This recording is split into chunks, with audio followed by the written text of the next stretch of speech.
मामला ये है साहब, जैसे चौकी पे सारे सिपाही दारू पीते हैं, पूरी चौकी साहब दारू पीती है। हमारी बदतमीजी में उनने माँ बहन गाली दी, हर तरीका से बोले। वो ना राजीव चौहान ने सुनी, ना उनने कोतवाल साहब ने सुनी। उसके बाद 11 बजे ऑफिस में, बताओ रात 11 बजे कौन से निर्णय हुए रो साहब? बताओ भैया बताओ, रात के 11 बजे कौन सा न्याय हो रहा है? कसम से इतनी सक्रियता पुलिस में पहली बार देख रहे हैं। शाम का मामला रात 11 बजे तक निपटा दिया जाएगा। भगवान कसम, क्या सक्रियता है ये! सक्रियता अगर हर पुलिस वाले में आ जाए तो क्राइम खत्म। जज खाली बैठेंगे, वकीलों की तो रोजी रोटी खत्म। कसम से रात 11 बजे तक सारे मामले निपटा दिए जाएंगे। फिलहाल इस बात का कोई जवाब देने वाला नहीं है कि उत्तर प्रदेश पुलिस का होमगार्ड अपनी ही पुलिस की न्याय प्रणाली पर सवाल उठा रहा है, तो आम जनता क्या ही उम्मीद करे। गुरु, आप सुन रहे हो को पूरी चौकी दारू पी के सुन्न हो जाती है। उसके बाद बेचारा होमगार्ड पर अभद्रता। मामले की जब शिकायत करता है तो कहा जाता है कोतवाल साहब के पास जाओ। कोतवाल साहब कहते हैं अभी व्यस्त हैं, सीओ साहब के पास जाओ। सीओ साहब कहते हैं कि न्याय तो होगा, रात 11 बजे आओ, पूरा का पूरा निर्णय होगा। अरे भैया, समझ में नहीं आ रहा, रात के 11 बजे निर्णय करोगे या सिद्धि प्राप्त करोगे? कसम, भगवान अधिकारी हैं या तांत्रिक? फिलहाल आप सोच रहे होंगे ये मामला कहाँ का है। दरअसल ये मामला उत्तर प्रदेश के जनपद पीलीभीत के सेरा महोत्तरी थाना क्षेत्र के गढ़वा खेड़ा चौकी का है। कोतवाली क्षेत्र के गांव पिपरिया दुलई निवासी विचित्रपाल होमगार्ड की ड्यूटी इस समय शेरा महोत्तरी थाना क्षेत्र के गढ़वा खेड़ा चौकी पर लगाई गई है। आरोप है कि गढ़वा खेड़ा चौकी पर जब वो पहुंचा तो वहाँ कई सिपाही जो थे वो दारू पिए हुए थे। इसी दौरान वहाँ मौजूद सिपाही रोहित से किसी बात को लेकर विवाद हुआ, जिस पर रोहित ने होमगार्ड से बदतमीजी करना शुरू कर दिया और नौकरी न करने की भी धमकी दी। आरोप है कि फॉलोअर से पिटवाने की भी धमकी दी गई।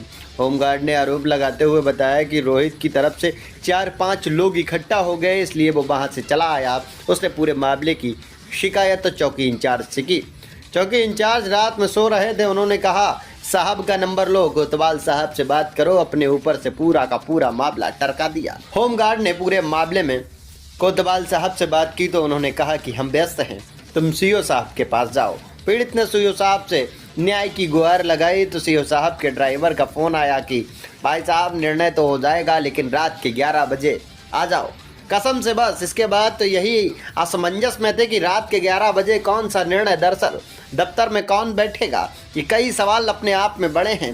फिलहाल पूरे मामले पर पीलीभीत पुलिस ने ट्विटर अकाउंट की तरफ से बयान जारी करते हुए बताया कि होमगार्ड विचित्रपाल सिंह के द्वारा लगाए गए आरोप बड़े ही विचित्र हैं। सभी आरोप मिथ्या हैं, कुछ भी मौके पर नहीं हुआ। होमगार्ड विचित्रपाल के द्वारा लगाए गए आरोप निराधार हैं। अब मामला असली क्या है ये तो जांच का विषय है, लेकिन जांच अगर दिन में होगी तो शायद जांच सही हो जाए, वरना आधी रात के अंधेरे में जांच की निष्पक्षता भी हो सकता है मर जाए। फिलहाल मामला अधिकारियों के संज्ञान में आ चुका है। अब देखना ये होगा विचित्रपाल के द्वारा लगाए गए आरोप विचित्र हैं या उनमें कोई सत्यता है। मामला ये है साहब, जैसे चौकी पे सारे सिपाही दारू पीते हैं, पूरी चौकी साहब दारू पीती है। हम भी साहब जाते हैं रात को गढ़वा चौकी ड्यूटी करने, तो जब हम ड्यूटी पहुंचे हम कुर्सी डाल लिए। कुर्सी डालने के बाद साहब हम बैठ गए तो रोहित बफर है, रोहित बफर कहा था उनसे, नाम तो उनको रोहित है लेकिन बफर कहा था, माथुर है बफर नाम से। जब उनसे हमारी बदतमीजी में उनने माँ बहन गाली दी, हर तरीका से बोले वो नन्हे फॉलोअर प्राइवेट है, उससे तुझे पिटवाएंगे। तो हम कहीं अब जे 4-5 लोग हो गए तय हम साहब चले गए दरोगा जी के कमरा।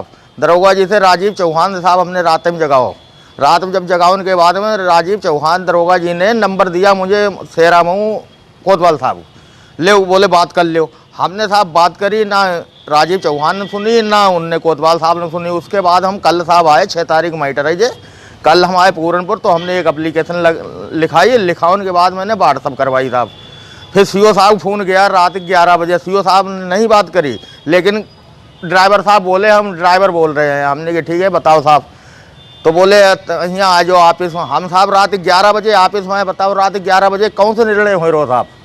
रात 11 बजे हम रात आए नहीं साहब, रात 11 बजे कौन मिलता वहाँ? ड्राइवर साहब भी नहीं मिले साहब जी। एसपी को कैसे खबर की? फिर हमने साहब व्हाट्सअप करी है मोबाइल से।